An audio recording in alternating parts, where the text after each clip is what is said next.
Okay, so I'm going to be discussing waste-to-energy technology, which seems to have had a fair bit of attention at this conference. And it is, in my view, a technology that does have the potential to transform Australia towards a circular economy. Circular economy is another term that seems to be getting a lot of air here.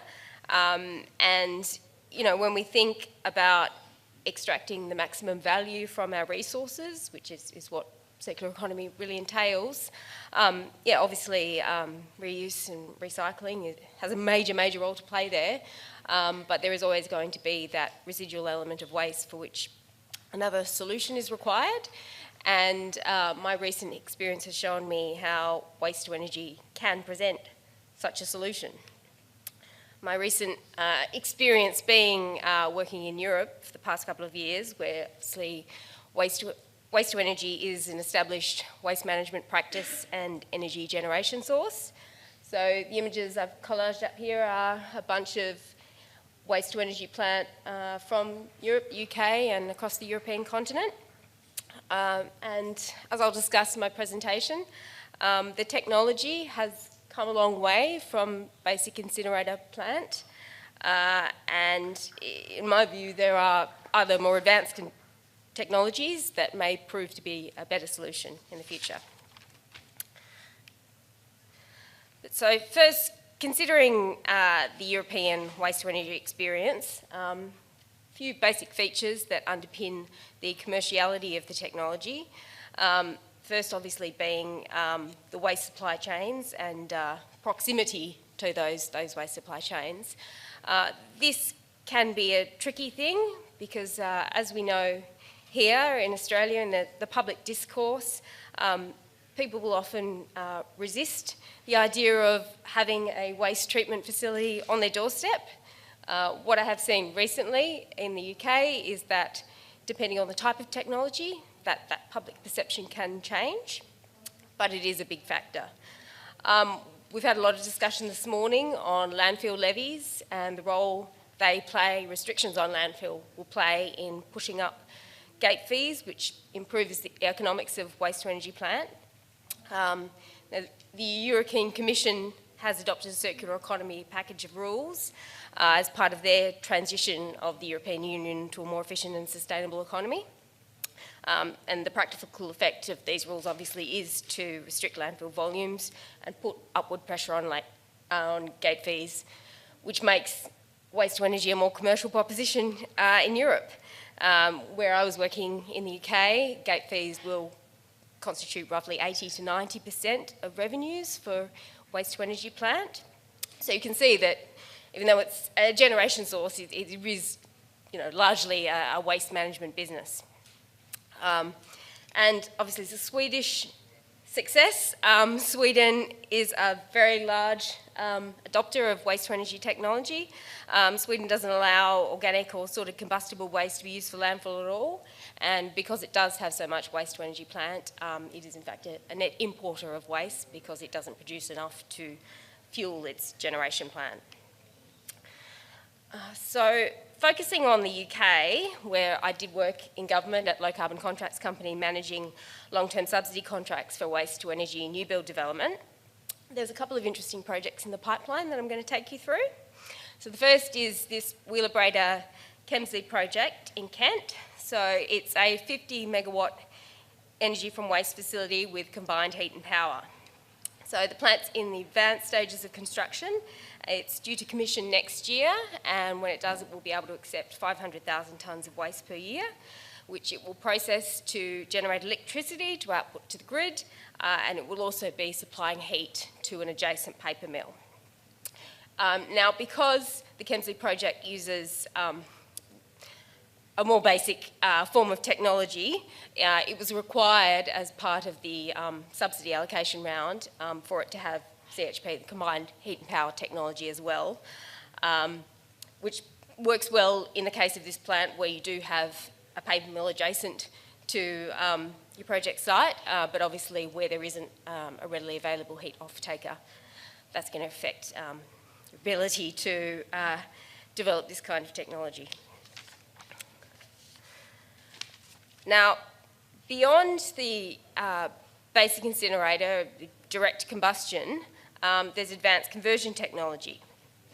So the difference between basic incineration and advanced conversion technology is that the latter involves gasification or pyrolysis, which are processes that will decompose organic or fossil fuel material at high temperatures without combustion and with little or no oxygen.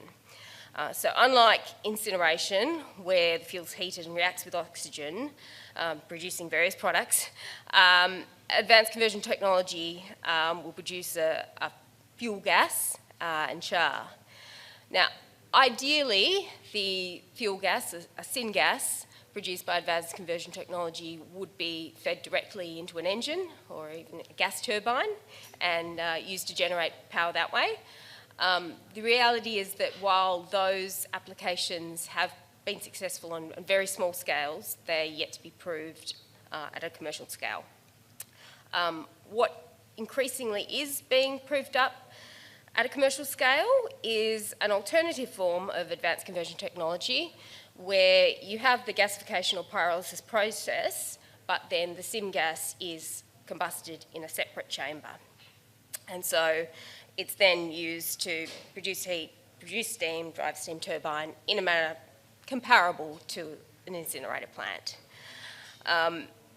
However, it might be a more limited form of advanced conversion technology, but it can still, in some cases, be superior to an incinerator plant. And interestingly, one of the factors which my observation is might make advanced conversion technology a better proposition is the public perception. We've had, it was noted this morning in the group session about waste being an emotional issue, and indeed it is.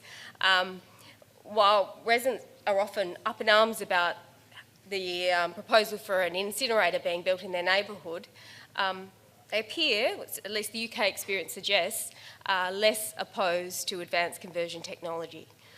The saying in the UK is that for a development proposal for a basic incinerator plant, while only 1 in 6 applications is likely to be approved and be able to proceed, it's something like only 1 in 6 advanced conversion technology plants approvals are likely to fail.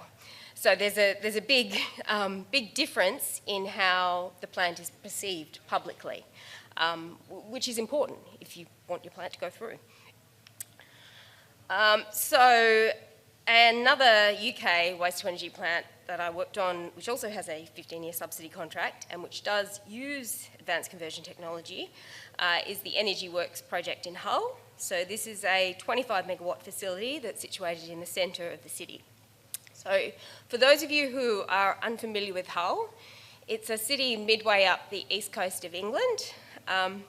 It's suffered the plight of many English towns that lost their industry some time ago, but in recent years it has had a bit of a revival, and it was in 2016 actually the UK City of Culture. And Hull is enthusiastic about having a waste-to-energy facility open right in the centre of the city. There's a partnership between the facility and the University of Hull so that postgraduate students will conduct research on the advanced conversion technology that the plant uses and hopefully refine and improve that technology further. Now, Hull may be 17,000 kilometres away from Western Australia, but it seems that the West Coast is at least considering comparable technology to that used in the Hull facility. So New Energy Corporation, a West Australian company, has proposed to build an 18 megawatt facility in Port Hedland.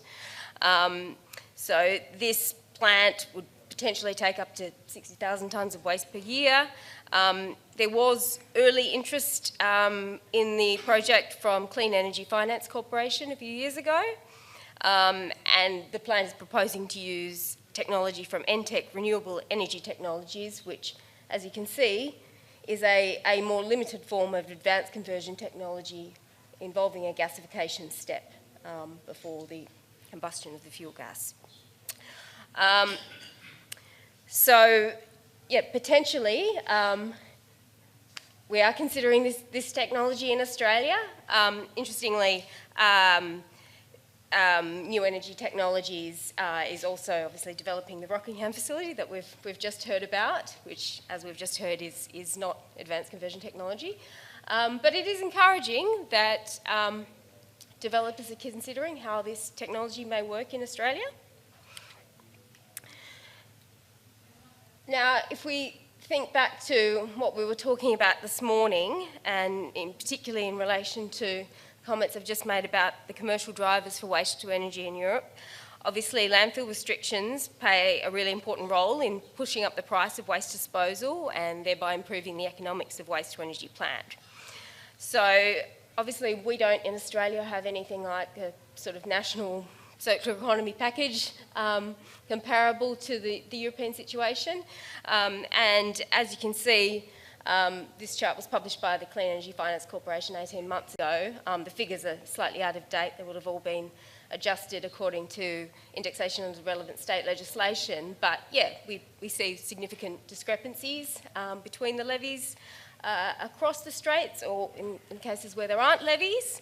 And obviously having those discrepancies creates a scope for waste arbitrage. There's been a fair bit of discussion at the conference about the issue of New South Wales dumping waste in Queensland. And Queensland obviously is now thinking about its own circular economy package, its own waste levies. And adding to the mix is the situation with China no longer taking our waste. This waste has been estimated at various figures depending on how you define waste, but it certainly seems clear that the amount of waste that Australia will no longer be sending to China would probably be enough to power a couple of advanced conversion technology plants the size of the one in Hull. So the question is, are we going to see advanced conversion facilities popping up on the eastern seaboard? Well, let's consider where things are progressing so far. In 2016, Yarra Valley Water Corporation developed a waste-to-energy biogas plant to power one of its water treatment facilities. So it's a 1 megawatt facility, processes 50,000 tonnes of food and organic waste per year, uses 30% of the electricity output to power its facility, and then outputs the balance, the 70%, to the grid. Yarra Valley Water expects to recover the $27 million it spent on the plant within 10 years of its operation. We've heard fairly recently that Energy Australia is considering a waste-to-energy conversion of part of its Mount Piper coal-fired power station. They would propose to make it into a 27 megawatt waste-to-energy facility.